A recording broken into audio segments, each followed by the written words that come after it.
तिबेटमधून अचानक आलेल्या पुरामुळे नेपाळमध्ये प्रचंड विध्वंस झालाय। पुरामध्ये 95 जणांचा मृत्यू झालाय। बेपत्ता झालेल्या 341 परदेशी नागरिकांमध्ये जवळपास 105 हे भारतीय असल्याची माहिती आहे।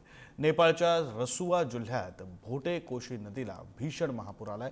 तिबेटमधून नेपाळमध्ये प्रवेश करणाऱ्या या नदीच्या पाणी पातळीमध्ये अचानक मोठी वाढ झाली। पुराच्या पाण्यामुळे नदीकाठच्या बाजारपेठा आणि अनेक जलविद्युत प्रकल्प पाण्याखाली गेले। दुकानं आणि इमारतींमध्ये पाणी शिरल्यानं जनजीवन विस्कळीत झाले। नदीकाठच्या वस्त्यांमध्ये मोठ्या प्रमाणावर नुकसान झाले। रसुआ, नुवाकोट, धादिंग आणि चितवन यासह खालच्या बाजूच्या अनेक जिल्ह्यांमध्ये हाय अलर्ट जारी करण्यात आला असून अधिकाऱ्यांनी नेपाळ लष्कराच्या मदतीने बाधित भागांमध्ये शोध आणि बचाव कार्य सुरू केले। या पुरामुळे बिहारमध्ये सतर्कतेचा इशारा देण्यात आलेला आहे।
दृश्य आपण पाहतो आहोत। भूकंपामुळे ग्लेशियर फुटून नेपाळमध्ये महापूर आलेला आहे आणि या महाविध्वंसाची ही दृश्य आहेत। या दृश्यांमधून आपल्याला लक्षात येते किती मोठ्या प्रमाणात हा विध्वंस झालेला असावा। अनेक इमारती बाधित झालेल्या आहेत, अनेक प्रकल्प बाधित झालेले आहेत। हे दृश्य आपण पाहतोय। अचानक पुराचं पाणी आलं आणि त्यामुळे नदीच्या शेजारी असलेल्या वस्तीमध्ये हे पाणी शिरलेलं आहे। अनेकांचा मृत्यू झालेला आहे। रसुआ, नुवाकोट, धादिंग, चितवन या जिल्ह्यांमध्ये हे जिल्हे बाधित आहेत। तर नेपाळमध्ये मृतांची संख्या आतापर्यंत 95 वर पोहोचली। 341 परदेशी नागरिक हे अद्याप बेपत्ता आहेत। त्यापैकी अनेक जण भारतीय आहेत। 105 भारतीय नागरिक नेपाळमधल्या महापुरात बेपत्ता असल्याची आत्ताची माहिती आहे। 4.3 रिश्टर स्केलचा भूकंप तिबेटमध्ये झालेला आहे। भूकंपामुळे ग्लेशियर फुटलं आणि नेपाळमध्ये महापूर आलेला आहे। दृश्य आपण पुढारी न्यूजच्या टीव्ही स्क्रीनवर पाहतोय।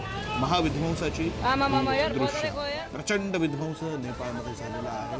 जीवितहानी मोठ्या प्रमाणात झालेली आहे। आर्थिक नुकसान झालेलं आहे। प्रकल्पांचं नुकसान झालेलं आहे। भीषण पुरामध्ये बाजारपेठा आणि जलविद्युत प्रकल्प हे बाधित झालेले आहेत। नदीची पाणी पातळी वाढली आणि त्यामुळे पूर नेपाळमध्ये आले।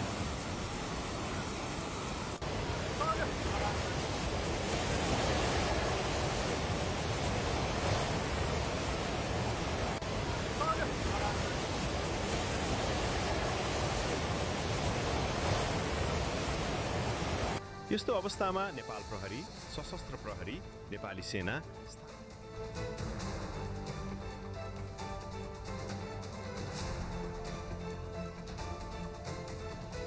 बचाव कार्याची ही दृश्य आपण पाहतोय।